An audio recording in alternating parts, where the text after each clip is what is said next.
बिस्मिल्लाहिर्रहमानिर्रहीम।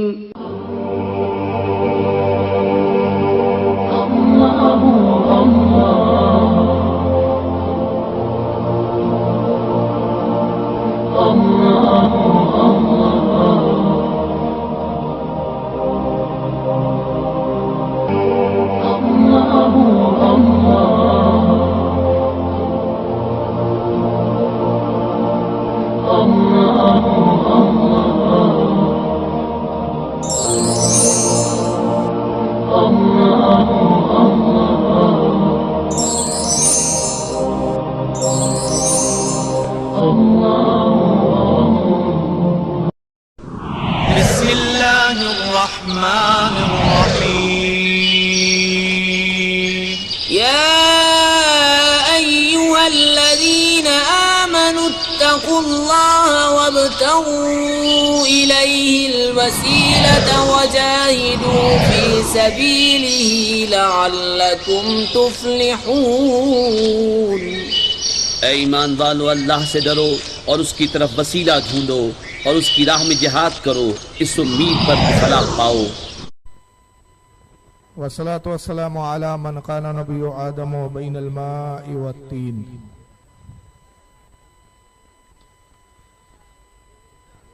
क़ाल अल्लाहु तबारक व तआला फ़िल क़ुरानिल मजीद वल फ़ुरक़ानिल हमीद। या अय्युहल्लज़ीना आमनुत्तक़ुल्लाहा वब्तगू इलैहिल वसीला। सदक़ल्लाहुल अज़ीम, सदक़ सादिक़ुल मस्दूक़, अलैहि सलातो व तस्लीम। इन्नल्लाहा व मलाइकतहु युसल्लूना अलन नबी या अय्युहल्लज़ीना आमनू सल्लु अलैहि व सल्लिमू तस्लीमा। अल्लाहुम्मा सल्लि अला सय्यिदिना मौलाना शफीअना व हबीबना व तबीबना व नबीना व मौलाना मुहम्मद व अला आलिहि व अस्हाबिहि व अहले बैतिहि व ज़ुर्रियतिहि व बारिक वसल्लिम। सलातु व सलाम अलैका या रसूलुल्लाह सल्लल्लाहु तबारक व तआला अलैहि वसल्लम।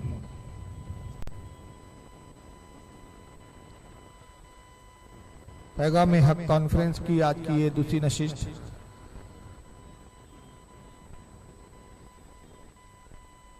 कल की नशिस्त में अक़ीदा तौहीद और शिर्क के ताल्लुक से कुछ गुफ्तगू हुई थी। आज का जो उन्वान खिताबत मुझे दिया गया है वो है वसीला।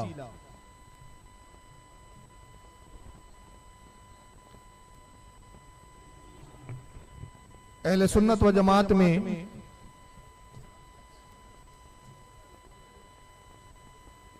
बारगाह रब्बुल इज्जत में कुर्ब खास हासिल करने के लिए वसीला तलब करना, वसीले के जरिए बारगाह रब्बुल इज्जत में मकबूलियत का शर्फ हासिल करना,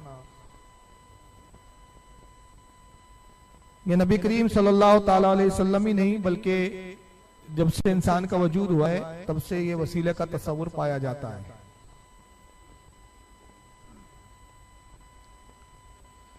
पिछली उम्मतें जो गुजरी उन उम्मतों के अगर हालात आप किताबों की रोशनी में पढ़ेंगे, तारीख इस्लाम के हवाले से देखेंगे तो पिछली उम्मतों में भी मकबूल बारगाह का वसीला अल्लाह की बारगाह में पेश करना ये तस्वुर पाया जाता है, जिसके सबूत में कुरान भी है, कुरान की आयतें मौजूद है, हदीस रसूल है और अइम्मा इकराम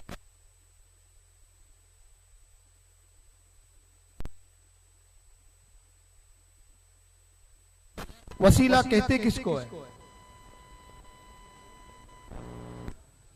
वसीले के मायने ये होते हैं कि अल्लाह के कुर्ब के लिए एक ऐसा जरिया हासिल करना जो अल्लाह की बारगाह में मकबूल हो, बारगाह परवरदिगार आलम अल्लाह की बारगाह के मकबूलों के जरिए अल्लाह तक पहुंचना, ये वसीला है और उसकी तारीफ ये है वसीले की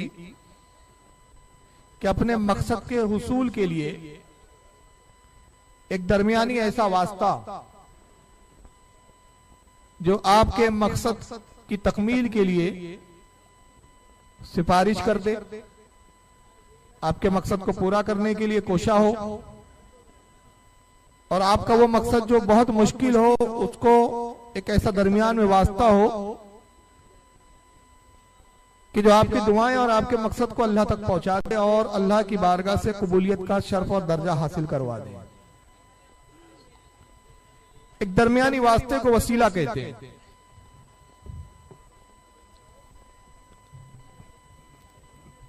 आप एक बात पे गौर करें, किसी भी जमाने में वसीले का इनकार नहीं किया गया। अंबिया इकराम के दौर में भी देखा जाए तो वसीले का तस्वुर मिलता है, लेकिन हमारे इस जमाने में कुछ ऐसी जमातें पैदा हुई, कुछ ऐसे फिरके, कुछ ऐसे तहरीकें निकली जिन्होंने वसीले का इनकार किया, और दावा उनका इस्लाम पर चलने का है, इस्लाम के मानने का है, ईमान के दावेदार हैं। मगर ताज्जुब की बात है कि उन्होंने इतनी सी बात पर भी कभी गौर नहीं किया कि जिस ईमान का वो दावा करते हैं, जिस इस्लाम के मानने का दावा करते हैं, ये भी बगैर वसीले के उन तक नहीं पहुंचा। आप जरा गौर करें कि अल्लाह रब्बुल इज्जत कादिर मुतलक है। रब तबारक व तआला कादिर था कि अगर वो चाहता तो दुनिया के तमाम इंसानों के दिल उसकी इबादत की तरफ राग़िब हो जाते। वो अपनी इबादत के लिए लोगों के दिलों को अपनी तरफ मुतवज्जे कर लेता। वो कादिर था कि अगर दुनिया में रहने के लिए कुछ कवानीन देने थे, कुछ दस्तूर देना था, किताब की शक्ल में कुरान अजीम को भेजना ही मकसूद था, तो अल्लाह ताला कादिर था कि जैसे दरख्तों से फल उगते हैं, दरख्त से किताबें उग जाती, कुरान को दरख्त से जैसे फल की तरह पैदा कर देता। कादिर था कि घर में आसमान से किताब खुद ब खुद उतर जाती। क्या कादिर नहीं है? अगर कोई कहे कि नहीं अल्लाह इस बात पर कादिर नहीं है, तो उसने चूंकि अल्लाह की कुदरत का इनकार किया, वो काफिर हो जाएगा। तो वो भी तस्लीम करेगा। अगर कोई मुवाहिद कहता है अपने आप को, तौहीद का ऐलान करता है, तौहीद का दावा करता है, तो कहेगा हाँ अल्लाह कादिर है। तो मैं कहूंगा जब तुम अल्लाह को कादिर मानते हो, जरा उसकी सुन्नत इलाहिया तो देखो कि जब उसने दीन दिया तो दरमियान में रसूल को रखा, इस्लाम दिया तो दरमियान में रसूल को रखा, कुरान दिया तो दरमियान में रसूल है, नमाज दिया तो दरमियान में रसूल है, हज ज़कात खैरात जो कुछ अमाल दे रहे हैं, जो कुछ दिया जा रहा है, दरमियान में रसूल है। तो गोया खुदा अपने बंदों से फरमा रहा है, मेरे बंदो मेरी बारगाह में वसीला पेश किया जाए, तुम इसके मोहताज हो और मैं किसी के वसीले से तुम तक आऊं, मैं मोहताज नहीं हूं। लेकिन मेरी शान तो देखो, मेरे अपने हबीब से मोहब्बत तो देखो कि जब मैं कुछ देता हूं तो दरमियान में महबूब होता है, तो मैं महबूब के बगैर कुछ देता नहीं तुम्हें, और तुम हो के बगैर महबूब के मुझसे मांगने आते हो। बगैर महबूब से तुम मेरे तक मुझ तक आना चाहते हो। मैं कुरान दे रहा हूं तो अपने महबूब के जरिए दे रहा हूं, ईमान दे रहा हूं तो दरमियान में नबी है। और रसूल की जात ऐसी है, जात रसूल की शान ये है, बंदों तक भी रसाई है और खुदा तक भी रसाई है। एक जात ऐसी होनी चाहिए थी अल्लाह और बंदों के दरमियान में कि जिसकी रसाई खुदा तक भी हो और बंदों तक भी हो। एक बंदा अल्लाह की बारगाह में डायरेक्ट नहीं पहुंच सकता। अरे बंदा, ये नाकिस कमजोर इंसान क्या पहुंचेगा यार। हाल तो यह है कि जिब्रील जो फरिश्तों का सरदार है, वो भी एक मकाम पे रुक के कहता है कि अगर बाल बराबर आगे बढ़ूंगा तो जलकर राख हो जाऊंगा। जिब्रील भी एक जगह पे ठहर गए हैं। एक जात ऐसी जरूर होनी चाहिए थी जो खुदा तक भी जिसकी रसाई हो और बंदे तक। तो जब बंदों तक आए तो बशरी लिबास में हो, लिबास बशरी हो कि बंदे उस तक पहुंच जाए, और अल्लाह की बारगाह में हो तो लिबास नूर में हो ताकि खुदा तक रसाई हासिल हो जाए। एक ऐसा वास्ता कि कुर्ब खास में है तो नूरी बनकर जा रहा है, और बंदों की तरफ जब आ रहा है तो बशर बन के आ रहा है। कि अगर नूर बनकर आऊंगा, जरा तवज्जो करे, नूर बनकर आऊंगा तो इंसानों की ताकत नहीं कि मेरे नूर को देख ले, एक झलक देखने की ताब नहीं आलम को, वो अगर जलवा करे कौन तमाशाई हो। बंदों की रसाई नहीं कि मेरे नूर का दीदार कर सके, और बशर की रसाई नहीं कि बारगाह खुदा में जा सके। तो अल्लाह ने मुझे नूर बनाया इसलिए कि मैं अपने रब की बारगाह में जाऊं तो नूर की शक्ल में रहूं, नूर की हैसियत हो। और बंदों में बशर इसलिए बनाया कि बंदों तक आऊं तो बंदों तक मेरी रसाई हो जाए। यह है दरमियानी एक वसीला और वास्ता। मगर जब इनकार पे लोग आए तो मुझे उस वक्त इनकी वीडियो देखने के बाद बहुत ताज्जुब होता है। कुछ लोगों की बेबसी पे मुझे ताज्जुब होता है, और लोग उनको आलिम कहते हैं। और उनकी बातें सुनता हूं तो मुझे लगता है कि आलिम तो बहुत दूर की बात है, आलिम की ऐन के भी लायक नहीं है ये लोग। ये वसीला मांगते हो, इसके लिए हमसे दलील पूछते हैं। वसीला नहीं लेना चाहिए, इसके लिए इनके पास कोई दलील नहीं। यानी जो अपना अकीदा बनाया है वो अक्ल और कयास पे बनाया है। अक्ल के घोड़े हैं इनके पास, जिसको सर पर दौड़ाते मैदान में खुला छोड़ दिया है। और हमसे मुतालबा होता है कि आप वसीला मानते हो, दलील पेश करो। हमने कहा दलील अगर हम पेश ना करें तो फिर हम सुन्नी कैसे? तुम दलील का मुतालबा करके मुतय्यन करते हो, बताते हो कि खुदा की कसम अगर दलील दे सकता है तो इल्म वाला देता है। और इस जमाने में इल्म है अगर किसी के पास तो इमाम अहमद रजा के गुलामों के पास। इससे तुम हमसे दलील मांगते हो।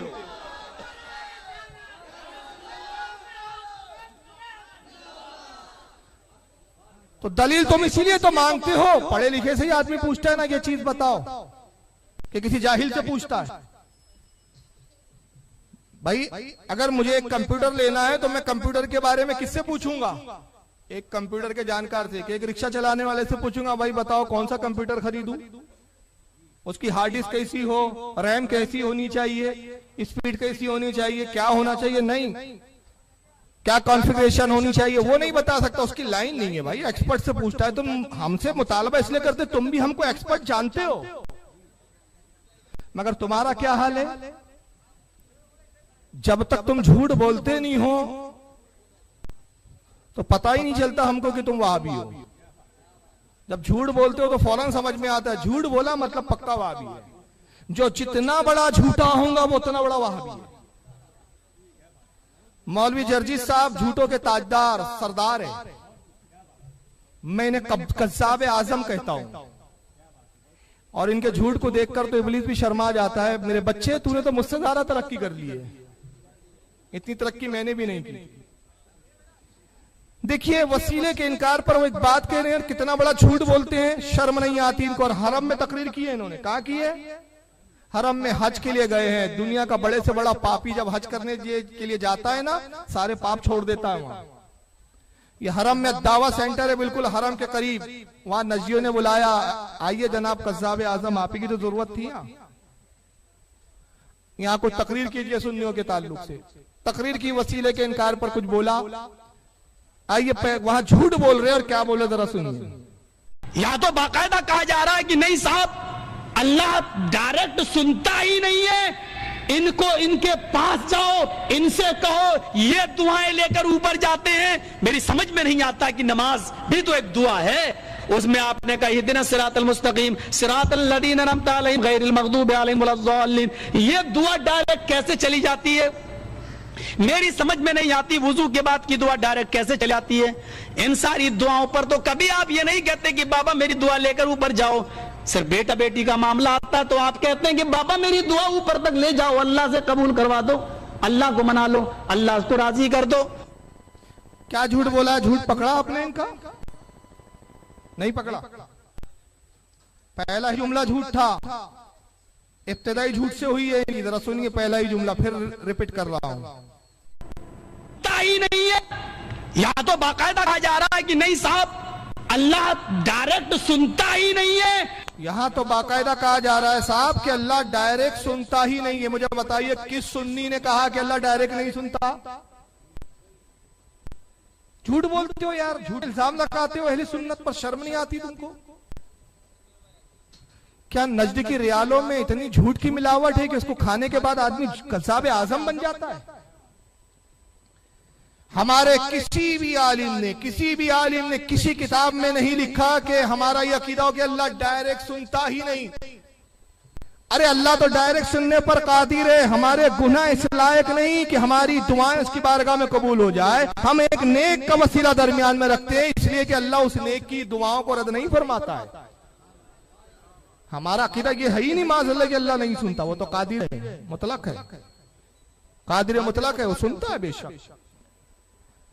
फिर बाद में जुमला का मेरी समझ में नहीं आता कि नमाज डायरेक्ट पहुंच जाती है, वुजू के बाद की दुआ पहुंच जाती है, तो डॉक्टर जनाब आपके समझ में कैसे आएगा? अकल होंगी तो समझ में आएगा ना। इन दुआओं पे तो आप नहीं कहते कि फुला बंदे आप अल्लाह तक मेरी नमाज ले जाओ, ऐ फुला बंदे ये ले जाओ। जनाब जो नमाज आप पढ़ते हैं ना, उसमें वसीले का इकरार जब तक करो नहीं तो नमाज होती नहीं है। पूछिए कौन सी नमाज की एक शर्त है जिसको ये भी बहुत बार बार गोटे कहते थे कि हर रकात में सूरह फातिहा पढ़ना फर्ज है, सूरह फातिहा पढ़ना फर्ज है। जिसकी नमाज में सूरह फातिहा नहीं उसकी नमाज कबूल नहीं। तो सूरह फातिहा में क्या है? उसी में तो वसीले का जिक्र है। वसीले का क्या जिक्र है? अल्लाह फरमाता है मुझ तक आना है तो अहदीना सिरातल मुस्तकीम, दुआ करो अल्लाह हमें सीधा रास्ता चला, उन लोगों का रास्ता सिरातल लजीना अनअमता अलैहिम, उन लोगों का रास्ता जिन पर तूने अपना इनाम नाजिल किया। किस पर इनाम नाजिल किया? यही तो है सालिहीन है, अंबिया है, नबी है, सिद्दीकीन है, शोहदा है। तो नमाज भी कबूल इनके वसीले के बगैर हो रही है क्या? अच्छा नमाज भी तो एक दरमियानी वास्ता है ना, नमाज भी तो खुदा नहीं है, नमाज भी एक वसीला है। तो जब आपकी नमाज वसीला हो सकती है तो जिसने नमाज लाया वो वसीला नहीं हो सकता? ये कौन सी मंतिक लाई? चलिए बहरहाल इनकी तकरीर पे मुझे इतना तबसरा नहीं करना है क्योंकि आगे बहुत सारी चीजें बात करनी है। डॉक्टर जाकिर नाइक को सुने वसीले के बारे में, वो क्या कहते हैं? ये जो कहा जाता है कि नबी के हवाले से, नबी के हवाले से, नबी के सदके हमें ये चीज, वो भी अगर आप मोहम्मद सल्लल्लाहु अलैहि वसल्लम के सदके से भी मांगते, अगर आप पढ़ेंगे हदीस दुआ, एक हदीस है मोहम्मद सल्लल्लाहु अलैहि वसल्लम आखिरत के दिन के ऊपर he will be the one two intercede. तो आखिरत के दिन पे जब अल्लाह ताला उसे इजाजत देंगे तो आप उस टाइम मांग सकते, इधर नहीं। कम से कम 25 आयतें शिफा मतलब सिफारिश, वसीला हराम है। दो आयत में लिखा हुआ है सिर्फ उनको इजाजत है जो अल्लाह ताला आखिरत में उनको इजाजत देंगे, मोहम्मद सल्लल्लाहु अलैहि वसल्लम आखिरत में।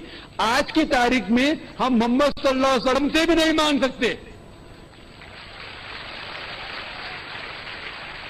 बाकी लोग को तो छोड़ो, संत और बाकी बाबा लोग को छोड़ो, मोहम्मद सल्लल्लाहु अलैहि वसल्लम को भी मानना हमारे लिए हराम है। जो दो बातें कही, सवाल पूछा एंकर ने कि साहब क्या ये कहा जाता है, ये जो कहा जाता है कि अल्लाह हमें रसूल के सदके में दे दे, उनके वास्ते से दे दे, जायज है? बिल्कुल जायज नहीं, बिल्कुल जायज नहीं। बिना सोचे समझे तोते की तरह बोल दिया, बिल्कुल जायज नहीं है। कम से कम कुरान में 25 आयतें जिसमें वसीला मांगने से रोक दिया गया। और फिर दूसरी क्लिप में उन्होंने कहा, दूसरी वीडियो क्लिप थी उसमें कहते हैं कि शिफा वसीला ये जायज नहीं है। इस बेचारे को यही नहीं मालूम कि शिफा अलग है, वसीला अलग है। शिफा जिसको शफात कहते हैं, शफात अलग है, वसीला अलग है, दोनों को एक ही कर दिया। अरे भाई बहन अलग है, अम्मी अलग है, बहन और माँ एक नहीं हो सकती, एक कर दिया सबको। और एक करके कहा कि आज की तारीख में नहीं मांग सकते रसूलुल्लाह से, कयामत के दिन जब इजाजत मिलेंगी वहां। अरे जनाब कयामत में वसीले की नहीं शफात की इजाजत मिलेंगी, दुनिया में वसीला मांगना है। कयामत में शफात की का इसलिए मिलेगा, शफात फरमाएंगे सरकार। एक कर दिया। और के बाद दावा इनका यह था कि 25 आयतें हैं कुरान में जिसमें वसीला मांगने से मना किया। फिर वही बात उन्होंने एक दूसरी इंग्लिश स्पीच में भी कही, वो भी सुन लीजिए। The Quran says in no less than 25 places in Surah Baqarah and Surah Imran, several places that wasila shifa is haram. 25 places that wasila shifa is haram. 25 places. 25 जगह है, 25 प्लेसेस, 25 जगह है that वसीला शिफा इज हराम। यानी शफात तलब करना, वसीला तलब करना दोनों हराम है। और कुरान में कितनी आयतें डॉक्टर जाकिर साहब के मुताबिक? हाँ, आज तकरीबन 6 साल का अरसा होने आ चुका है। 5 साल तो बिल्कुल डेफिनेटली हो चुके हैं। 6 साल का अरसा होने को आया हाफिज एहसान कादरी साहब श्रीलंका वाले, श्रीलंका में पकड़ के पूछा कहाँ है 25 आए थे, एक ही सुनाओ। कहा भाई वो तो तोता हूँ, रटकर आया हूं, अभी रटकर नहीं आया हूं, रटकर आऊंगा फिर सुनाऊंगा। अच्छा चलो ठीक है भाई, कब से ऐसे सुनाओगे? ईमेल का आप वो एड्रेस दे दीजिए, ईमेल पर मैं जवाब भेज दूंगा। 5 साल हो गए, ना ईमेल आया ना जवाब आया, कुछ नहीं आया। हमने भी बॉम्बे आके बार बार पूछा भैया 25 नहीं, एक ही सुना दो, एक ही सुना दो, एक ही सुना दो। हो तो आए, यानी कुरान के नाम पर झूठ बोल रहा है। और कौम की बददिमागी देखो इनको, ये खुले तौर पर देख रहे कि हमारा इस्लामी स्कॉलर जिस गधे को हमने कोट और टाई पहनाकर पेश किया है, उसके गधेपन का यह हाल है कि जिस बात का दावा किया उसका सबूत नहीं दे सका, मगर तब भी कहते डॉक्टर जाकिर नाइक बहुत बड़े इस्लामी स्कॉलर। इस्लामी स्कॉलर नहीं है भाई, बहुत बड़े झूठे हैं और अपने बातिल अकीदे को पब्लिक में मनवाने के लिए कुरान के नाम पर झूठ बोलते। और अगर जाकिर नाइक, ये तो चलो फरार हो गए, इंडिया आने का भी अब सवाल पैदा नहीं होता। अब ये ऐसे भागे जैसे गधे के सर से सिंह गायब हुए। तो इनकी जमात के जो ठेकेदार है, जिम्मेदार, बच्चे, नन्हे मुन्ने बच्चों की बात नहीं करते हम, जिनके माँ बाप की आइडेंटिटी नहीं और छोड़ दिए गए हैं, उन बच्चों की बात नहीं कर रहा मैं। इनकी जमात का कोई जिम्मेदार अगर वो जिम्मा ले कि भाई चलो जाकिर साहब जवाब नहीं दे सके, मैं कुरान की 25 आयतें दिखाने के लिए तैयार हूं, तो हम उसके साथ भी बैठने के लिए तैयार है। हम कहते 25 नहीं, 25 छोड़िए, सिर्फ एक आयत दिखाओ जिसमें वसीला लेना हराम कहा गया हो। एक आयत, कुरान में कोई एक आयत ऐसी नहीं। भाई मेरी हैसियत तो बहुत कम है, मैं बहुत गरीब आदमी हूं, लेकिन हमारे हाफिज एहसान साहब, अल्लाह का फजल है, अल्लाह ने उनको मालो दौलत से नवाजा। उन्होंने 70 लाख की ऑडियो A4, कोई कार होती है, हाँ कौन सी ऑडी A4, 70 लाख की गाड़ी का चैलेंज क्या है? उनका चैलेंज नेट पे मौजूद है कि एक आयत दिखाओ वसीले पर और 70 लाख की गाड़ी इनाम में ले जाओ। मगर 5 साल हो गए, मुझे लगता है वो गाड़ी रखे रखे खटारा हो जाएंगे, लेकिन कोई आएगा नहीं लेने, क्योंकि एक आयत हो तो लाए। मैं बताना ये चाह रहा हूं कि देखिए अपने बातिल मजहब को फैलाने के लिए कितने झूठ के सहारे लेते हैं लोग। आइए एक और आखिरी साहब को देख लें। ये सुना है कि इसी इलाके में बड़ी चहल पहल फरमाते हैं, नाम है अबू जमीर साहब, अबू जैद जमीर। थोड़ा खजूर अजूर खाएं, सेहत पकड़े हैं। ऐसा लगता है कि हॉस्पिटल से मरीज को उठा के बिठा दिया गया। मेरा मशवरा है इनको थोड़ा पेड़ खजूर खाएं, गीली वाली खजूर दूध के साथ, थोड़ी सी सेहत बनाएं। सुनिए जरा क्या कहते हैं। मोहम्मद सल्लल्लाहु अलैहि वसल्लम के सदक़े से दुआ कर सकते हैं कि नहीं? कुरान और हदीस से साबित करें। अल्लाह के रसूल सल्लल्लाहु अलैहि वसल्लम के सदक़े से दुआ करना अगर कुरान और हदीस से साबित होता तो कुरान और हदीस में मौजूद होता, उसमें अगर नहीं है तो मालूम है साबित नहीं है। क्योंकि कोई आदमी अगर कहता है कि अल्लाह के नबी सल्लल्लाहु अलैहि वसल्लम के सदक़े में से दुआ करना साबित है तो वो साबित करेगा, लेकिन अगर वो नहीं होगा तो वो साबित नहीं कर पाएगा। तो अब तक के किसी ने हमको साबित नहीं किया कि ऐसे अल्फाज से दुआ करना चाहिए कि ए अल्लाह हमारी दुआ को नबी सल्लल्लाहु अलैहि वसल्लम के सदक़े से या सदक़े तुफ़ैल में कबूल फरमा। अल्लाह के रसूल सल्लल्लाहु अलैहि वसल्लम ने इसको सिखाया नहीं और सहाबा ने इसको किया नहीं, इसलिए इसको कहेंगे कि साबित नहीं है, और जो साबित नहीं है उसको न करने में ही आफियत है। वैसा करें जो साबित है। ये कहते हैं कि हमें आज तक कुरान और हदीस में कहीं नजर नहीं आया कि ये कहना कि अल्लाह रसूल के सदक़े में हमें ये दे दे, हुजूर के वसीले से मांगना, हुजूर के सदक़े और वास्ते से मांगना, ये हमें कुरान हदीस में मिला नहीं। और चूंकि ये है नहीं तो कोई इसको साबित कर नहीं सकता, आज तक कोई ये साबित कर नहीं सका। तो इनको कुरान हदीस में नहीं मिला, बड़ा ताज्जुब होता है कि ये बोलते वक्त इनको शर्म नहीं आती, गोया ये क्या अपने आप को इस वक्त का मुफस्सिर आजम समझते हैं, अपने वक्त का क्या इमाम बुखारी समझते हैं कि सारी हदीसें तुम्हारी निगाहों से गुजर गई और तुमने ऐलान कर दिया कि नहीं कुरान हदीस में वो कहीं नहीं मिला। आइए जनाब मैं कुरान में बताता हूं कि वसीले का तस्वुर इस उम्मत के लिए नहीं पिछली उम्मत में भी है, और उसकी शरह में फिर मैं हदीस पेश करूंगा, किसी मौलाना का कौल नहीं पेश करूंगा। पारा नंबर 1 है, इनको नहीं मिला कुरान हदीस में, मैं कुरान से दिखा रहा हूं। पारा 1 है सूरह बकरा और आयत नंबर 190 यहूदियों का एक अमल कुरान बयान कर रहा है। और किस वक्त का अमल है कि अभी नबी करीम सल्लल्लाहु ताला अलैहि वसल्लम मबूज नहीं हुए, सरकार तशरीफ नहीं लाए हैं। तो यहूदियों का एक अमल कुरान बताता है, और क्या बताता है, वकानो मिन क़ब्लु यस्तफ्तिहूना अलल लज़ीना कफरू। अल्लाह फरमाते हैं और इससे पहले ऐ हबीब, तुझसे पहले, तेरे मबूज होने से पहले ये इसी नबी से यानी तेरे वसीले से काफिरों पर फतेह की दुआ मांगा करते थे। ऐ मेरे हबीब, जब तू तशरीफ नहीं लाया तो तेरे ही वसीले से, इसी नबी के वसीले से क्या करते थे, काफिरों पे फतह की दुआ किया करते थे।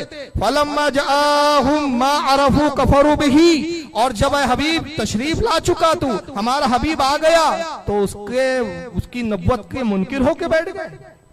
जब इनमें जाना पहचाना आया तो उसके मुनकिर हुए, और जब मुनकिर हुए तो फा लानतुल्लाहि अलल काफिरीन, तो बस अल्लाह की लानत हो इन काफिरों पर। तो कह रहा, अल्लाह फरमा रहा है कि जब तक नबी नहीं आया था, भूल गए तुम वो एहसान, भूल गए कि तुम इसी नबी के वसीले से दुआ करते थे और हम फतेह देते थे, और जब हमारा नबी आ गया तो इनकार कर बैठे। तो पता चला कि वसीले का इनकार वो करता है जो गद्दार होता है, वसीले का इनकार वो करता है जो दगाबाज होता है, वसीले का इनकार वो करता है जिस पर अल्लाह की लानत होती है। जब तक नबी नहीं आया वसीले मांग रहे हैं।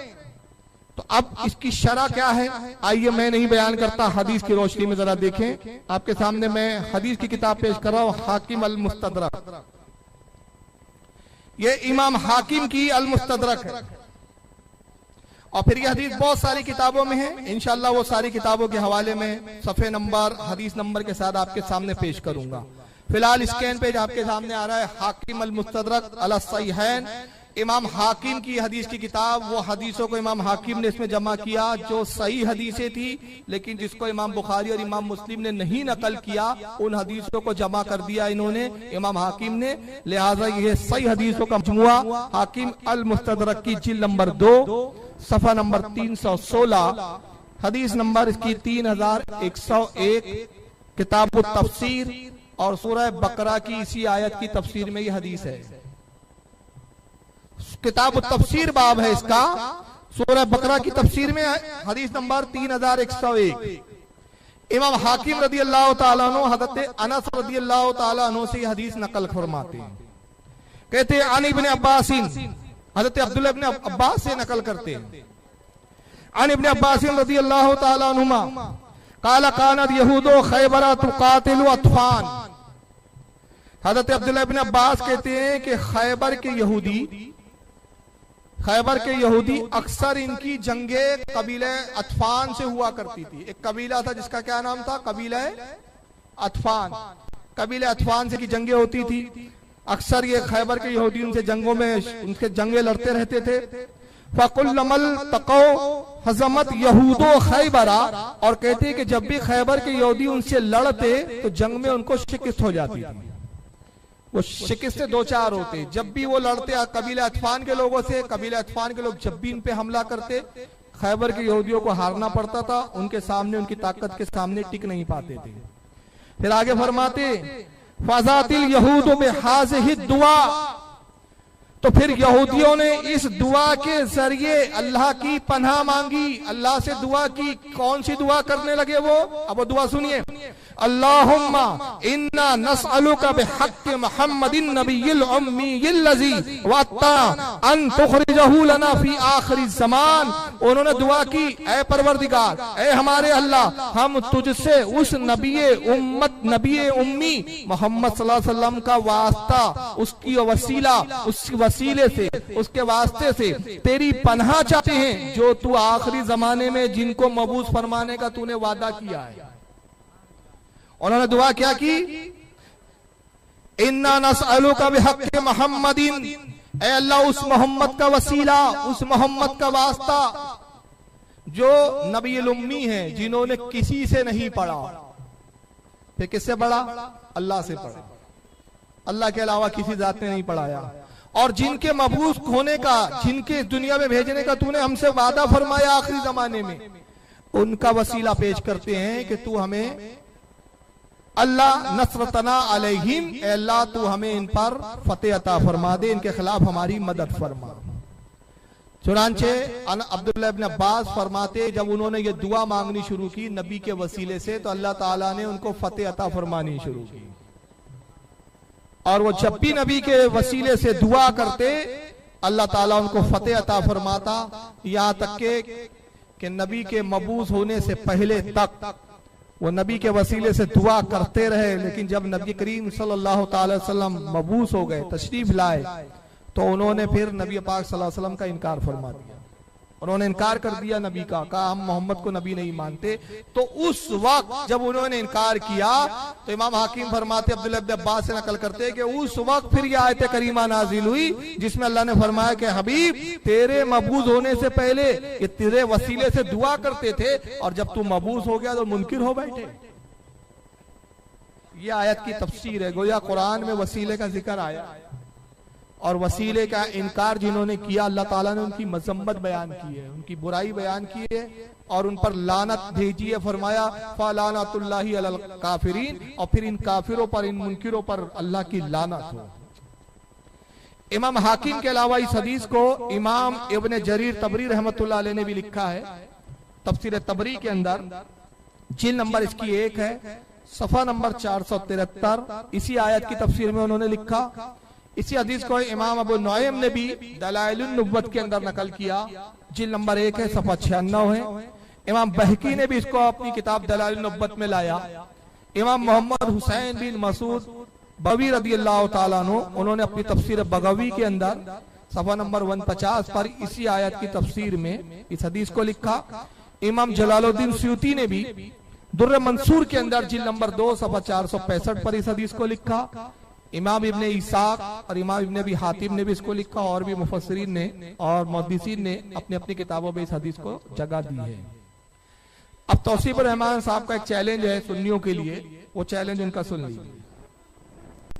ये नबी के वास्ते वसीले बड़े जरूरी हैं। अच्छा भाई अगर जरूरी है तो कुरान में किसी, ये नबी के वास्ते वसीले बड़े जरूरी हैं।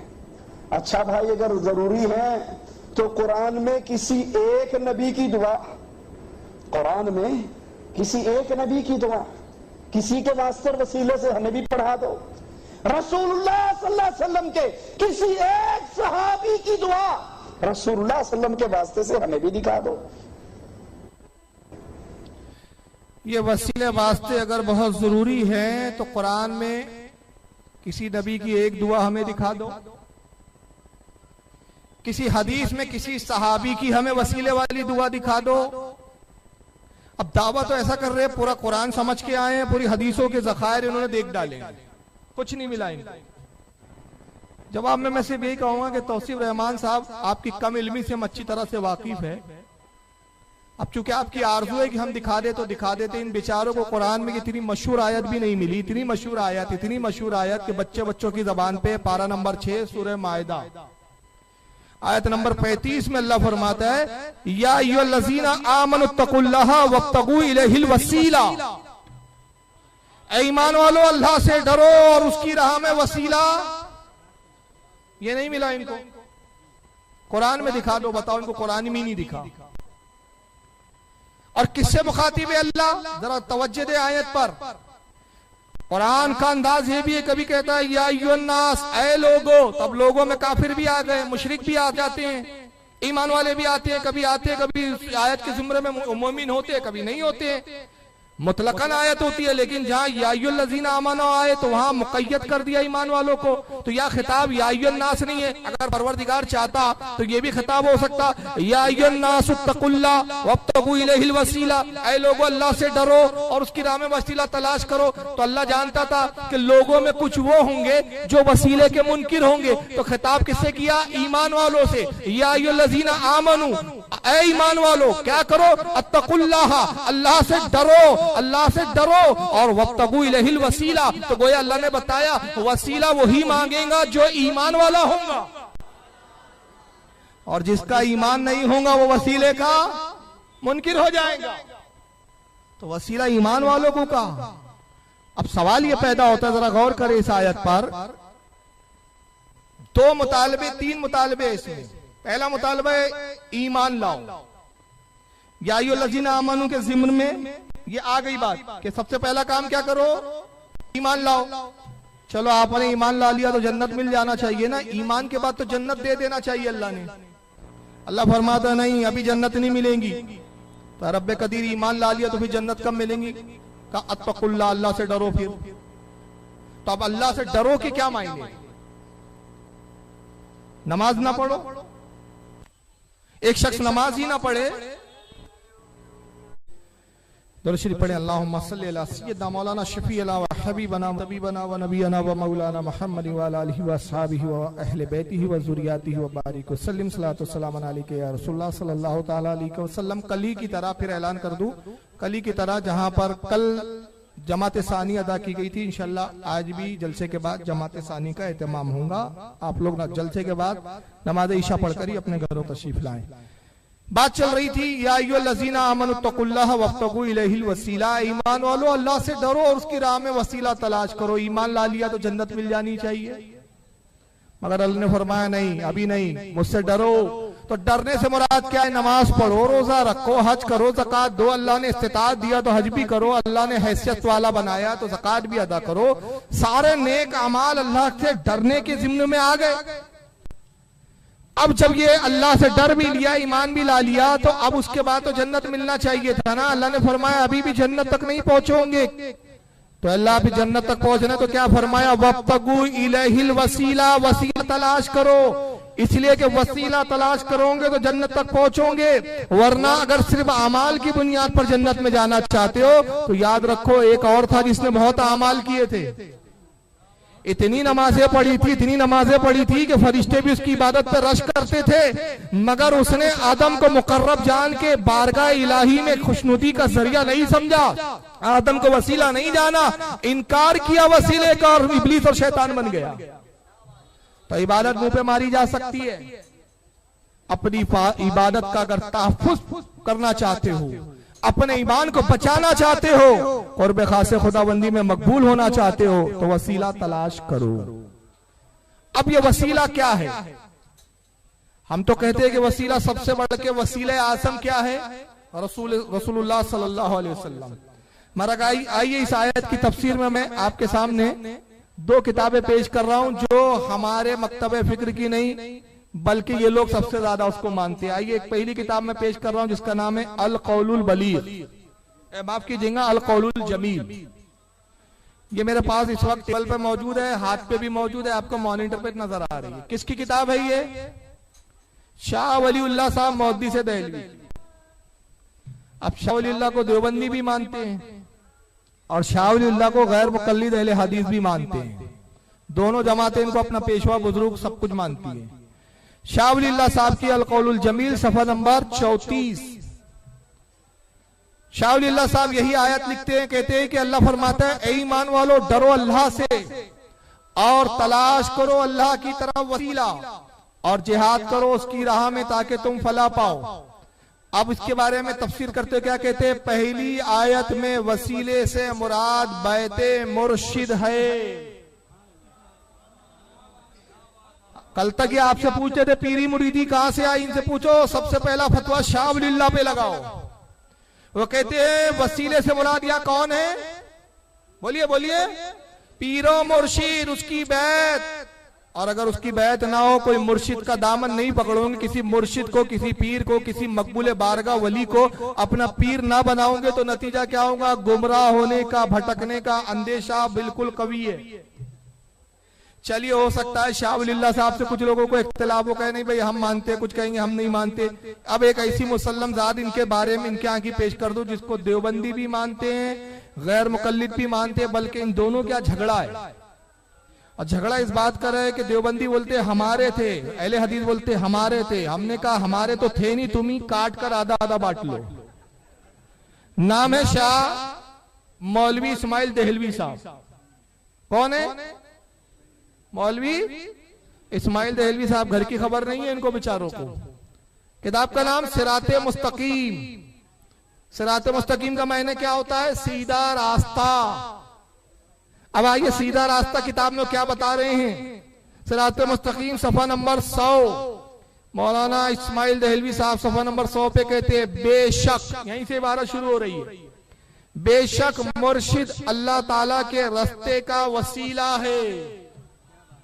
अब दलील में आयत वही लाई उन्होंने, अल्लाह अज़्ज़ व जल ने फरमाया या अय्युहल्लज़ीना आमनुत्तकुल्लाहा वब्तगू इलैहिल वसीला वजाहिदू फी सबीलिही लअल्लकुम तुफ्लिहून। ऐ ईमान वालो, अल्लाह से डरो और उसकी तरफ पहुंचने के लिए वसीला ढूंढो और उसके रास्ते में जिहाद करो कि शायद तुम नजात पालो। इस आयते करीमा में अल्लाह ताला ने नजात के वास्ते 4 चीजें, ईमान, तकवा और वसीले का तलब करना और उसकी राह में जिहाद करना मुकर्रर फरमाया है। अहले सुलूक इस आयत को सुलूक की तरफ इशारा समझते हैं और वसीला मुर्शिद को जानते हैं।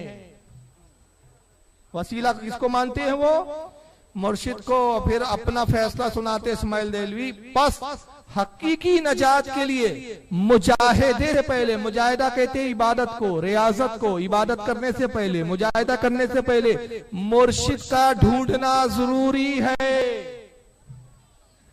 वो कहते पहले वसीला इबादत बाद में, वरना इबादत का ढेर लगा लिया वसीला नहीं होगा, सब तबाह हो सकती है। ये मुर्शिद होगा जो तेरी इबादत अल्लाह की बारगाह में मकबूल करवाएगा। ये मुर्शिद का वसीला होगा जो तुझे मकबूल बारगाह बनाएगा। तो कहते हैं मुजाहिदे से पहले मुर्शिद का ढूंढना जरूरी है। तो आयत की तफसीर भी इन्हीं के जमात के 2 लोगों के सामने मैंने आपके सामने रखी और इस तफसीर से हमने वाजे किया कि साहब कुरान में वसीले का जिक्र वाजे तौर पर है, मगर मौलवी तौसीफ रहमान बिल्कुल गला फाड़ के फरमा रहे थे कि भाई एक आयत हमें भी दिखा दो, कोई हदीस में हमें भी किसी नबी का वसीला दिखा दो। चलो नबी का, किसी नबी का नहीं दिखा रहा हूं मैं, नबी आजम सैयदुल मुरसलीन का खुद वसीला लेना बता रहा हूं। ये हदीस वहाबियों की नजर से क्यों नहीं गुजरी पता नहीं मुझे। हालांकि रसूलुल्लाह सल्लल्लाहु अलैहि वसल्लम को वसीले की जरूरत नहीं, हुजूर अंबिया का भी वसीला है और तमाम उम्मतों का भी वसीला है ना। मगर नबी ने वसीला तलब किया, क्यों किया? ताकि हम उम्मतियों को इससे सबक मिले और हमारे लिए तालीम हो जाए। आइए कौन सी हदीस है मैं आपके सामने पेश कर रहा हूं, जो स्कैन पेज दिखा रहा हूं। ये किताब का नाम है वफाउल वफा। फिर ये हदीस किन किन किताबों में, वो किताबों के हवाले भी पेश किए जाएंगे इंशाअल्लाह। वफाउल वफा हज़रत इमाम समहूदी रहमतुल्लाह अलैह की, जिनका पूरा नाम इमाम नूरुद्दीन अली बिन अहमद समहूदी, मुतवफ़ा 911 हिजरी, 911 में इनका इंतकाल हुआ। 911 में जिनका विसाल हुआ तो उस वक्त आला हजरत पैदा हुए थे नहीं हुए थे ना। तो इसका मतलब ये वसीले वाला अकीदा कोई बरेली का अकीदा है कि मुसलमानों का, कुल मुसलमानों का अकीदा है? सबका अकीदा है, सालेहीन का अकीदा है। और जो सालेहीन का अकीदा है वही बरेली का अकीदा है। लेकिन ये झूठ बोलते हैं ये सब बरेलियों की इजाद है। अरे पुरानी किताबें देखो जनाब, ये वफाउल वफा इमाम नूरुद्दीन अली बिन अहमद समहूदी रहमतुल्लाह अलैह की किताब, जिसकी जिल्द नंबर 3 सफा नंबर इसका 899 899। ये हदीस बड़ी तवील है, मैं इस हदीस का थोड़ा पस मंजर ऊपर का बता रहा हूं, फिर जो अंडरलाइन जुमले हैं वो जुमले मैं पढ़ूंगा और उसका तर्जमा पेश करूंगा। हदीस पाक के रावी हजरत अनस इब्न मालिक साहबी रसूल। हजरत अनस कहते हैं कि रसूलुल्लाह की चची का इंतकाल हो गया। अबू तालिब की बीवी थी हुजूर की चची, और उनका नाम क्या था? फातिमा बिनते असद। और हुजूर के दादा और हुजूर की वालदा के विसाल के बाद अबू तालिब ने चूंकि हुजूर को पाला था, चचा की और चची की परवरिश में आए, तो चची हुजूर से इतनी मोहब्बत करती थी जैसे एक माँ करती है। तो रसूलुल्लाह अपनी चची हजरत फातिमा बिनते असद को, जो हजरत अली की माँ थी, हजरत अली की वालदा थी और हजरत फातिमा की सास थी, अबू तालिब की बीवी थी, हुजूर की सगी चची थी, इतनी मोहब्बत करते थे नबी पाक सल्लल्लाहु अलैहि वसल्लम उनसे कि मोहब्बत में चची नहीं कहते थे बल्कि माँ कहा करते थे, माँ फरमाया करते थे। और उनका इंतकाल हो गया तो हुजूर ऐसे ही गमगीन हुए जैसे कोई सगी माँ के इंतकाल पे गमगीन होता है। हजरत अनस फरमाते कि हुजूर ने कब्र खोदने का हुक्म दिया, चुनांचे 3 लोगों ने मिलकर कब्र खोदी हजरत फातिमा बिनते असद के लिए, जिसमें एक थे हजरत अबू अय्यूब अंसारी, दूसरे थे हजरत उसामा इब्न ज़ैद और तीसरे हजरत उमर रदियल्लाहु ताला अन्हु के आजाद करदा गुलाम थे। इन 3 लोगों ने मिलकर कब्र खोदी। जब कब्र खोदी जा चुकी तो सरकार कब्र में तशरीफ ले गए और कब्र में लेट गए। अपने हाथ से फिर कुछ पत्थर और कंकर वगैरह थे उसको साफ किया, किस लिए साफ कर रहे हैं कि मेरी चची को जब लिटाया जाए तो उनको तकलीफ ना हो।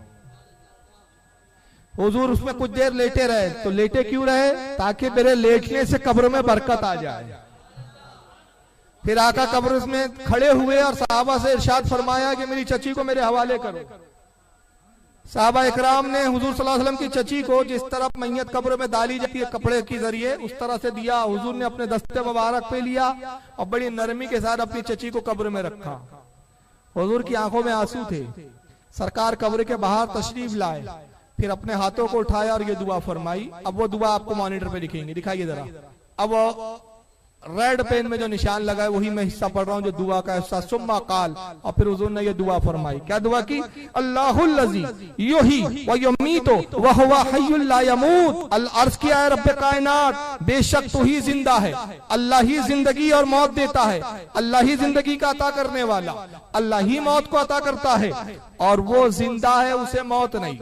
सबको मौत है लेकिन अल्लाह को मौत नहीं है। ए रब्बे कायनात, तुझे मौत नहीं है, तू ही जिंदगी अता करता है, तू ही मौत देता है। इग़फिर ले उम्मी फातिमा बिनते असदिन, ए परवरदिगार मेरी माँ फातिमा बिनते असद की बख्शिश फरमा। माँ कहा अपनी चची को यहाँ, ऐ परवरदिगार मेरी माँ फातिमा बिनते असद की बख्शिश फरमा। अब कैसे फरमा?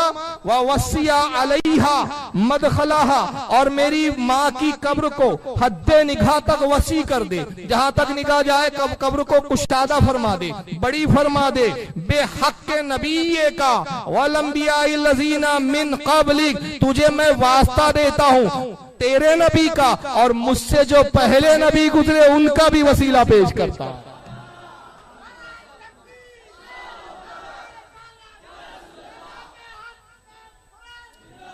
यहां रसूल खुद वसीला पेश कर रहे हैं, मेरा भी वसीला और मुझसे जो पहले अंबिया गुजरे उनका भी वसीला। फाइन्ना का अरहमर राहिमीन, ऐ परवरदिगार बेशक तू ही सबसे बढ़कर रहम फरमाने वाला है। तो रहम फरमाने वाला बाद में कहा, पहले वसीला लिया, तो गोया इशारा कर दिया उम्मतियों को कि अल्लाह रहम तब फरमाता जब उसकी बारगाह में वसीला पेश किया जाता है।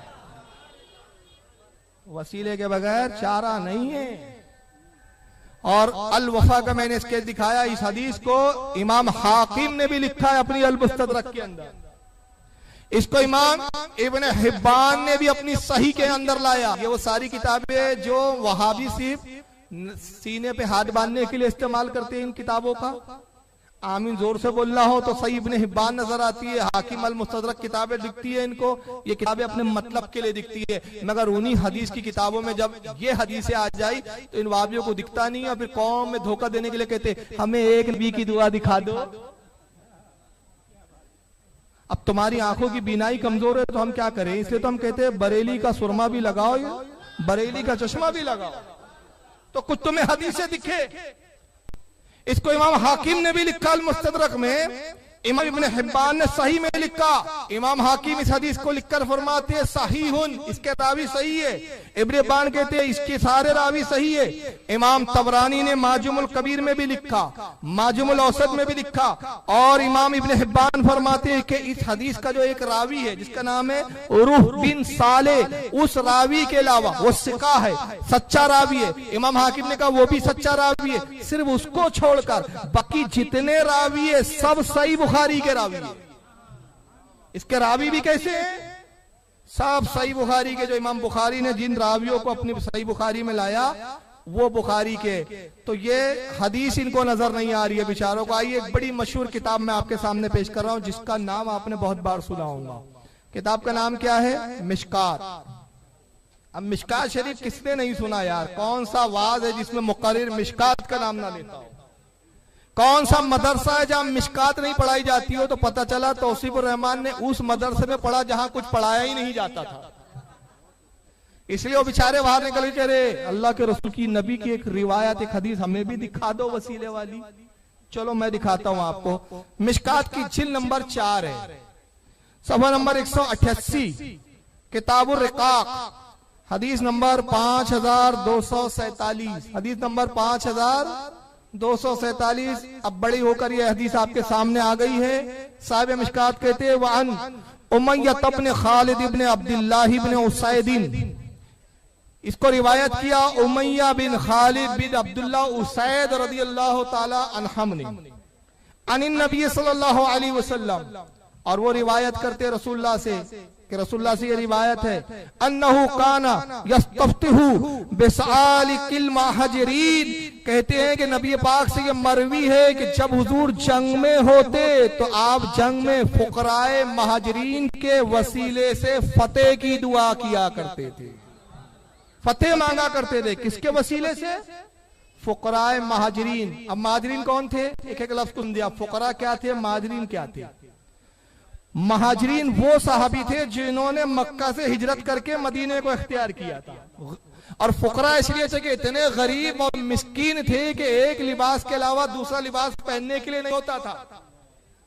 उसमें बाद असहाबे सुफ़ा की जमात थी, उनका हाल ये था असहाबे सुफ़ा का कि अबू हुरैरा फरमाते असहाबे सुफ़ा की जमात में वो भी शामिल है, फरमाते हम असहाबे सुफ़ा की गुर्बत का आलम ये था, हम ऐसे फकीर और फुकरा की जमात थे कि लिबास का ये हाल कि अगर शर्मगाह छुपाए तो पेट खुल जाए, और पेट पे अगर हम छुपाएं अपनी पीठ और पेट को अगर कपड़ों से छुपाएं तो शर्मगाह जाहिर हो जाए, तो हम सिर्फ इतना सा कपड़ा बांध लेते जो हमारे घुटनों से ऊपर होता, शर्मगाह छुपाता, पेट खुला, घुटनों से नीचे का हिस्सा भी खुला। और इसी को हमारे यहाँ कहा जाता है फुकरा की जमात। औलिया में ऐसी भी जमातें होती है जिसको कलंदर कहा है, जो एक लुंगी और एक लिबास में जिंदगी गुजार देते हैं। अल्लाह के नबी उनके वसीले से दुआ करते हैं, और ये तो मिशकात में यही लफ्ज आए सिर्फ कि हुजूर फुकरा महाजिरीन के वसीले से फतेह की दुआ मांगा करते थे। इसकी शरह में मुल्ला अली कारी का क्या फरमाते जरा आइए कि दुआ कैसे होती थी। ये मुल्ला अली कारी की शरह मिशकात, मिरकात शरह मिशकात बड़ी मशहूर किताब है इनकी, कई जिल्दों में। इसकी जिल्द नंबर 5 सफ़ा नंबर 61 पर मुल्ला अली कारी रिवायत यूं करते वकाल इब्नुल मलिक, कहते इब्नुल मलिक से रिवायत है, वो कहते हैं यकूल, अल्लाह के नबी यूं दुआ करते, हुजूर के अल्फाज दुआ के यूं होते, यूं आप अर्ज करते अल्लाहुम्मा मंसुरना अलल आदाई बेहक्के इबादिकल फुकराइल मुहाजिरीन। अल्लाह के नबी यूं दुआ करते, ऐ अल्लाह हमें दुश्मनों पर फतेह और मदद अता फरमा, वास्ता तुझे तेरे फुकरा महाजिरीन बंदों का, तेरे फुकरा महाजिरीन बंदों का वास्ता, उनका वसीला कि इन दुश्मनों पे हमको फतेह अता फरमा। अब जरा तस्वुर कीजिए जंग का माहौल क्या होता है। बहुत सख्त होता है, जान पे बंदी आती है, दुश्मन हावी हो रहा है। दुश्मन हावी होने का मतलब आपकी मौत करीब। अब मौत सामने, उससे ज्यादा सख्त और दुश्वार कोई मरहला हो सकता है? नहीं हो सकता है। आका उस सख्त मरहले में वसीले से दुआ करके बता रहे हैं, उम्मत को तालीम दे रहे हैं कि जब तुम पर मुश्किल वक्त आए तो तुम्हारी दुआ तभी मुश्किल वक्तों में कबूल होंगी जब तुम वसीला पेश करोगे। वसीले के बगैर दुआ तुम्हारी मकबूल नहीं हो सकती। एक बहुत मशहूर हदीस है, अब आइए इस पर थोड़ी सी गुफ्तगू होगी, ये बड़ी मजेदार गुफ्तगू है, इसको थोड़ा सा तवज्जो से सुनने की आपको जरूरत है क्योंकि ये मेरी तकरीर का कुल हासिल है। आपको पता है कि दुनिया में सबसे पहले किसने वसीला लिया था? देखिए कितनी मशहूर बात है।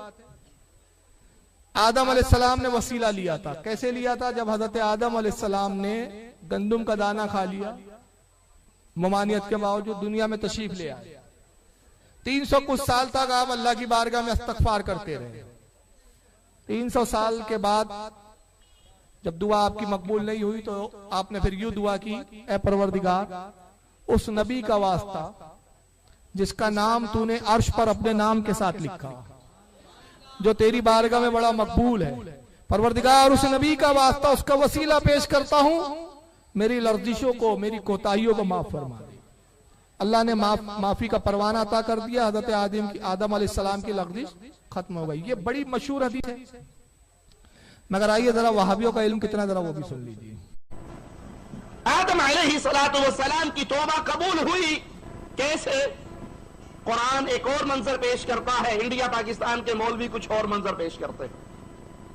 वो कहते हैं जी आपने कहा मानना, देखिए आदम अलैहिस्सलातु वस्सलाम इतने अरसे तक रोते रहे, माफी मांगते रहे, माफी नहीं हुई। फिर एक दिन आदम अलैहिस्सलाम ने कहा अल्लाह तुझे वास्ता है मोहम्मद रसूलुल्लाह सल्लल्लाहु अलैहि वसल्लम का। अल्लाह ने कहा आदम तुझे क्या पता मोहम्मद का? कहा जब जन्नत से निकल रहा था तेरे अर्श के नीचे लिखा हुआ देखा था ला इलाहा इल्लल्लाह मोहम्मद रसूलुल्लाह। मैं समझा कि ये बहुत बड़ी हस्ती है, इसके वास्ते से और इसके नाम से जो मांगेंगे मिल जाएगा। कहा हाँ आदम, इसका वास्ता देकर जो भी कोई सवाल कर पा मैं पूरा कर देता। ये मौलवियों की बातें हैं, ये मन घड़त और झूठी कहानियां हैं। ये मौलवियों की बातें हैं, ये मन घड़त और झूठी कहानियां हैं। बाबा आदम नहीं जन्नत तो निकले थे, जन्नत से बाबा आदम निकाले गए, बड़े सालों साल रोते रहे, उनकी फरियाद नहीं सुनी गई। आखिर उन्होंने कहा वास्ता है मोहम्मद रसूलुल्लाह का, अल्लाह मेरी पुकार सुन ले। अल्लाह ने कहा तुझे क्या पता मोहम्मद का पता नहीं, जब जन्नत से निकल रहा था तेरे अर्श के नीचे लिखा हुआ था ला इलाहा इल्लल्लाह मोहम्मद रसूलुल्लाह। अल्लाह ने कहा बिल्कुल ठीक है आदम, बिल्कुल ठीक है, इसके वास्ते से जो पुकारेगा उसे मैं खाली नहीं मोड़ सकता। देखा आपने, बाबा आदम की निजात रसूलुल्लाह का वास्ता दिया तो हुई, उसके बगैर नहीं हो सकती थी। अब उस मौलवी से पूछो जो ये कहता है कि हजरत ये है कहां, ये किस किताब में है, ये किस हदीस का हवाला है। हमें तो कुरान बताता है फतलक्का आदम मिन रब्बिही कलिमातिन फताबा अलैहि वस्सलाम, अल्लाह से सवाल करते रहे, माफिया मांगते रहे, यहां तक के अल्लाह से आदम ने कुछ दुआएं सीख ली, कुछ कलिमात सीख लिए, वो दुआएं मांगी, वो कलिमात कहे। अल्लाह अज़्ज़ा व जल ने उन कलिमात को सुनकर अपने बंदे की तौबा कबूल की और उस बंदे को माफ कर दिया। दो क्लिप देखे आपने, दोनों में उन्होंने थोड़ा ड्रामाई अंदाज में दो बातें की। पहली क्लिप में कहा कि ये मन घड़त कहानियां हैं, झूठी किस्से और कहानी है। कौन सी? हजरत आदम वाली जो बात है और वो उनकी तौबा की जो रिवायत है। दूसरी में फिर उन्होंने कुछ बड़े जलाल और बड़े अंदाज में, एक अनोखे अंदाज में कहा कि साहब ये मौलवियों से पूछो ये है कहां, ये कौन सी किताब में है। तो वो ऐसा बोल के असल में हम मौलानाओं से ये नहीं पूछ रहे थे वो किताब में कौन से, वो बता रहे थे मैं कितना बड़ा जाहिल हूं कि मुझे किताबों के बारे में कुछ पता ही नहीं है। वो असल में अपनी जहालत का इजहार कर रहे हैं। अब अगर वो चाहते हैं कि सुन्नियों के इल्म से इस्तेफादा करें तो ठीक है, हम भी कुछ बताने के लिए तैयार। अब तौसीफ रहमान साहब की बात कैसी है, देखिए एक बात क्या होती है, गौर से समझे इसको। ये बात तो हदीसों में मौजूद है, इस पर गुफ्तगू एक अलग मौजू है कि वो हदीस की कैसे है, क्या है, उसके रावी कैसे हैं, उस हदीस का सेहत के एतबार से क्या दर्जा है, वो हदीस दिलायत के एतबार से क्या है, अलाई के एतबार है नहीं है, ये एक अलग मौजू है, इस पर बात करते हैं। अगर वो कहते भाई ये हदीस है मगर ज़ईफ है, मौजू है, तो चलो भाई मालूम है मगर इस पर कुछ हुक्म लगा रहे। लेकिन उन्होंने सीधे से क्या किया, इस तरह की कोई हदीस है ही नहीं, ये मुल्लाओं ने मन घड़त बातें गढ़ लिए, सुन्नी उलमा पर उन्होंने इल्जाम लगा दिया। ये है कहां, हमें भी तो दिखाओ, मौलवी से पूछो ये है कहां, है ही नहीं। तो ये तो ऐसा ही हुआ कि कल इसी अंदाज में अगर उनको कोई दौरा पड़ जाए, अब ये अलग हो सकता है कि वो अपने बेटे को ये कह दे कि भाई मेरा बेटा शरारती है, बदमाश है, पढ़ता नहीं है, पढ़ने में दिमाग नहीं लगता, स्कूल नहीं जाता, तो ठीक है भाई आपका बेटा है लेकिन बदमाश, लेकिन कहे ये मेरा बेटा है, ये साबित ही कहां है, तो फिर प्रॉब्लम हो जाएगी।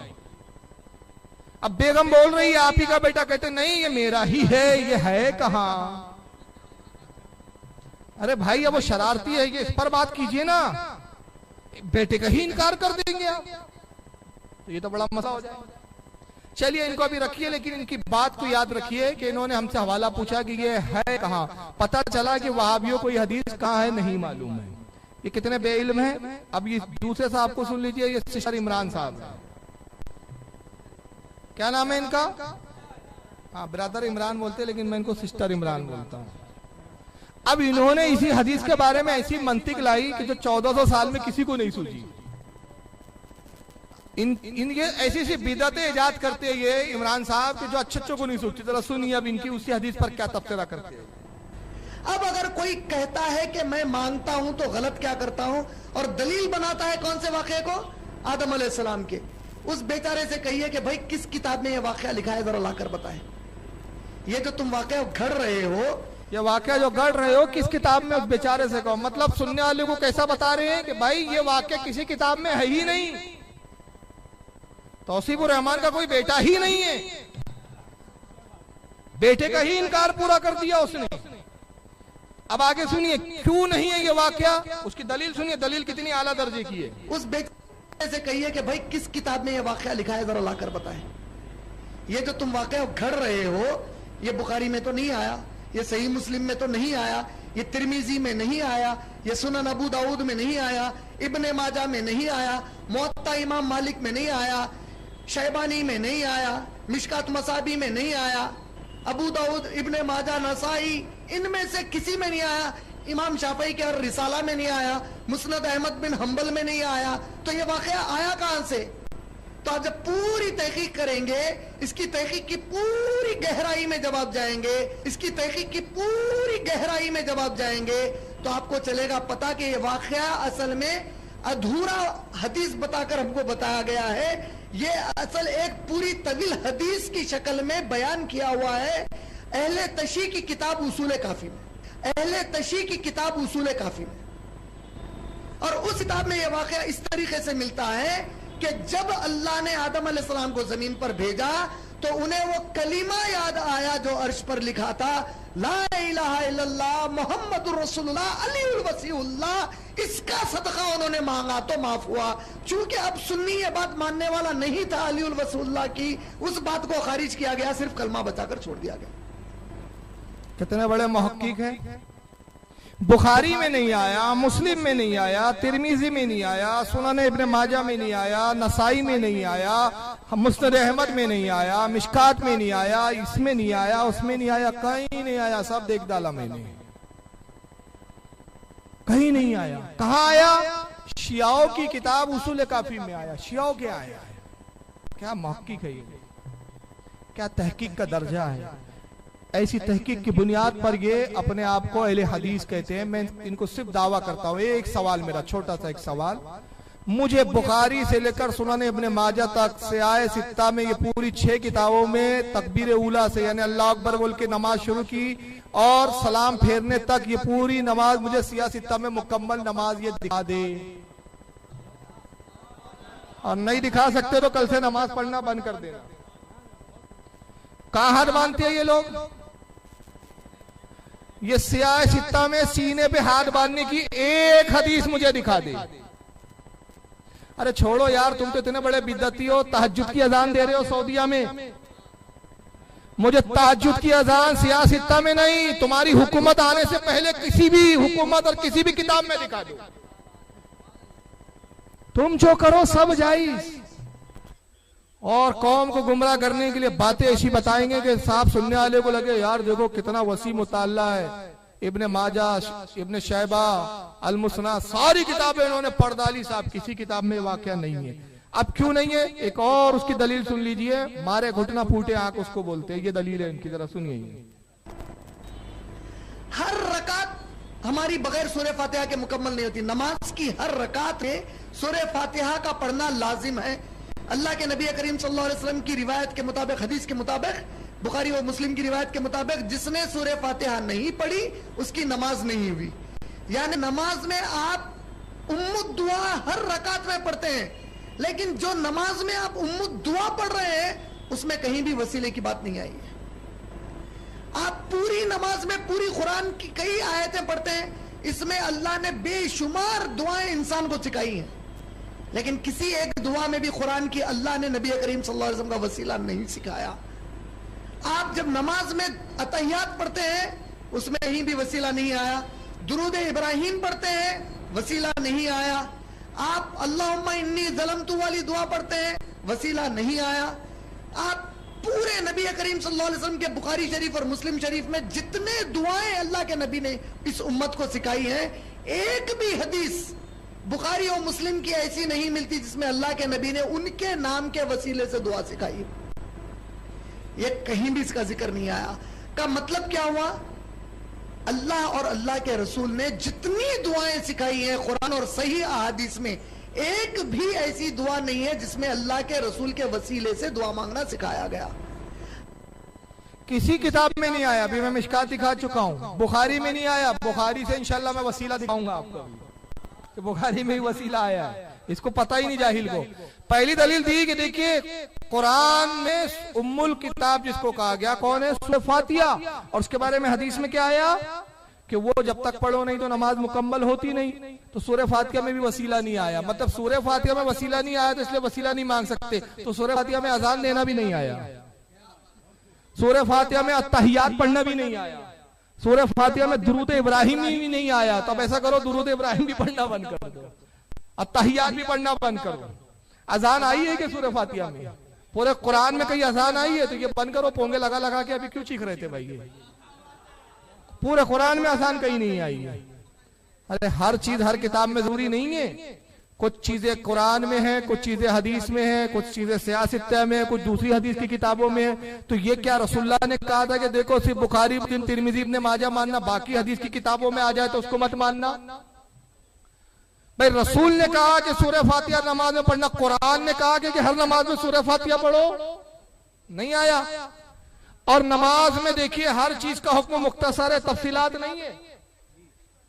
तफसीलात के लिए आपको हदीस की तरफ रुजू करना पड़ेगा, वरना कल कोई खड़ा होगा साहब कुरान में नहीं आया। आप कह रहे हैं ना देखो कुरान में जितनी दुआएं आए कई वसीले का जिक्र नहीं आया, आप याली दुआ पढ़ते इसमें नहीं आया, फुला दुआ पढ़ते इसमें नहीं आया, सूरह फातिहा में नहीं आया।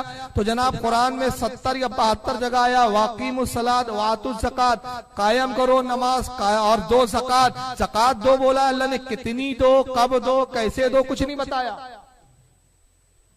फिर किस माल में कितनी ज़कात है कुरान में तफसील नहीं है। सोने पर कितनी है, चांदी पर कितनी है, तफसीलात नहीं है। जानवर पर कितनी है, फसल पर कितनी है, गेहूं की फसल कितनी है, जवार की फसल पे कितनी ज़कात निकलेंगी, तफसील नहीं है। कुरान में नमाज का वक्त नहीं बताया गया, ये तो कहा गया कि कुरान नमाज जो है वक्त पे पढ़ना है।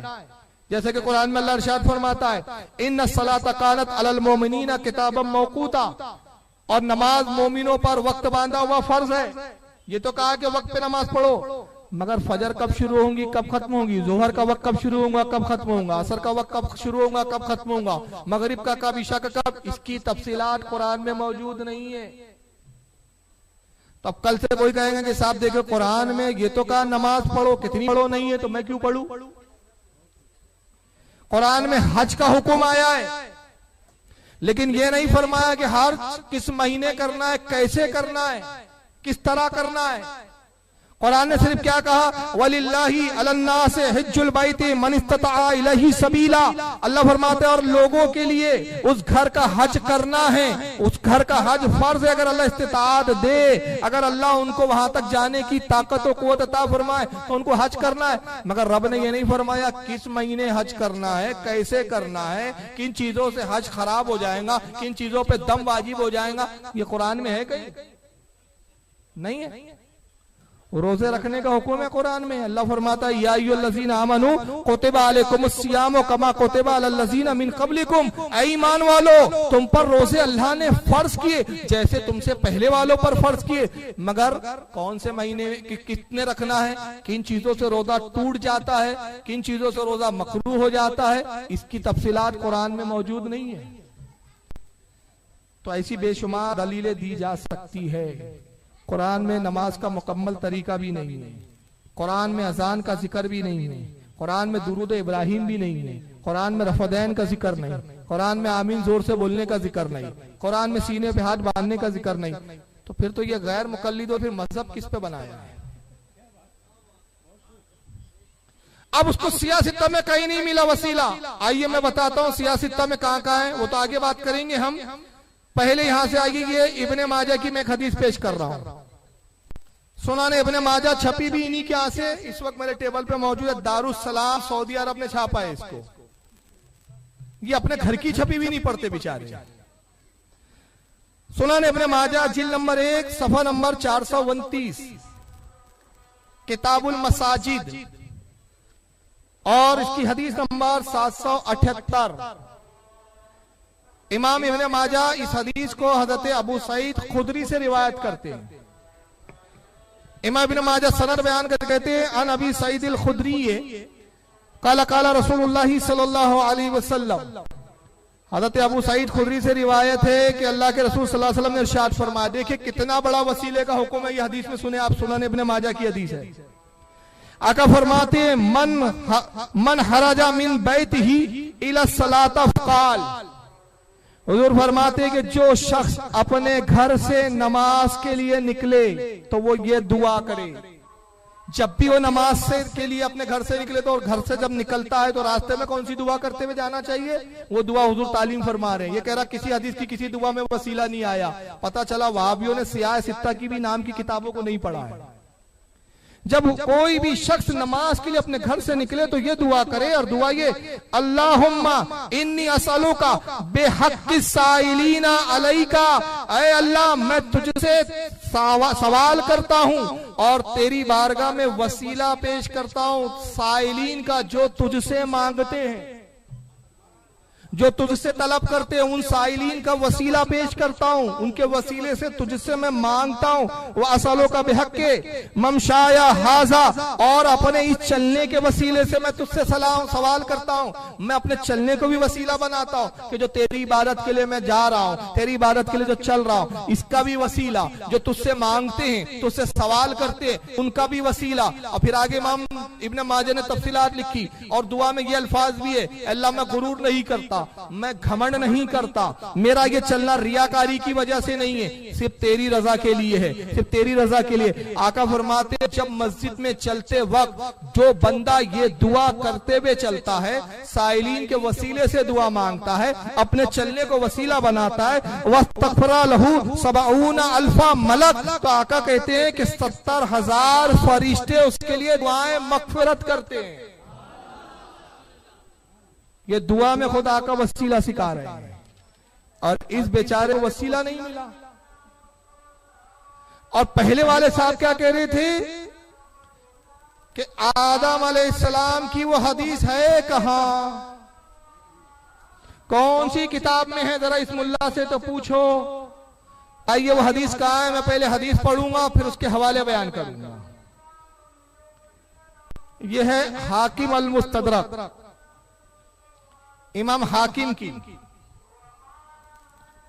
इसकी जिल्द नंबर 2 है, सफा नंबर 722, हदीस नंबर 4287। इमाम हाकिम ने इसको नकल किया, उसकी जिल्द नंबर कितनी है, 2, हदीस नंबर नहीं, वो पूरी क्या है, पूरी दुनिया को नमाज पढ़ाने निकले बेचारे, इतने पक्के नमाजी है ये मुनाफिक के, वो मुनाफिक भी इनकी इबादत देख के वो हो जाए। वो मस्जिद वालों को नहीं, बाहर रोडों पे नमाज हो रही है, शायद वो गटर पे भी इनके लोग खड़े होकर नमाज पढ़ रहे हैं मेरे ख्याल से, इसलिए बेचारा वो माइक लगा के चीख रहा है। इतना कमीनेपन की हद होती है यार, इनके मुल्लाओं में धमक नहीं है कि बैठ के बात करे, ये ओछी हरकतें करते हैं, ओछी हरकतें।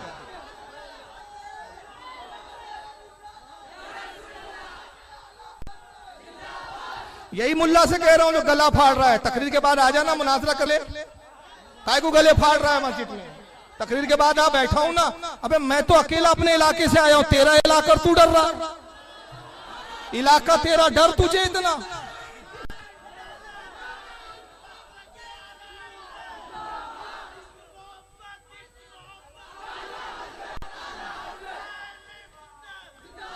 ये कमीनेपन की हद है इन लोगों की, ये सुन्नी मुसलमान समझता नहीं है। जहां ये कलील होते हैं बड़े अमनपन बन जाते, बड़ी प्यार की बात करेंगे, मैं बेट की बात करूं, मैं बेट की बात करूं, और जहां इन कमीनों की मेजॉरिटी बनी, फिर वो दरगाहों पे बम रखते हैं, फिर मजारों पे स्फोट करते हैं, फिर औलिया की कब्रों को बमों से उड़ाते हैं। जितने संगठन है किसके है भाई, तालिबान किसका है, बरेलियों का है, अलकायदा किसका है, जैश मोहम्मद किसका है, दाइश किसका है, लश्कर कहर किसका है, ISI किसका है, अरे सब तुम्हारा, सब आतंकवादी तुम, बम तुम फोड़ते हो, फितना तुम करते हो, और बड़े साइज हैं अल्लाह रसूल की बातें करेंगे। तो मैं क्या भजन कीर्तन कर रहा हूं क्या, मैं भी तो हदीस पढ़ रहा हूं ना, मगर वजह यह है कि तुम्हारे अकीदे की धज्जियां उड़ रही है, इसलिए तुम्हारे पेटों में दर्द हो रहा है। तुम्हारा मौलवी आता तो हम खौफजदा नहीं होते, तुम्हारा मौलवी आता तो हम एक ही काम करते, आया है तो मुनाजरा पहले कर, तकरीर बाद में करना, मगर तुम्हारा मौलवी बोलते नहीं, नहीं मुनाजरे से मुझे मौत आती है, वो तो मेरे बाप ने नहीं किया तो मैं क्या करूंगा। चलिए, बहरहाल आप सुन रहे हैं, आपका ज़ौक़े समात अल्लाह ताला सलामत रखे। शैतान का काम है काड़ी करना। अब बहुत बड़ा आबिद था वो भी, ये भी आबिद है, टेंशन मत लीजिए, वो भी बहुत बड़ा इबादत गुजार था।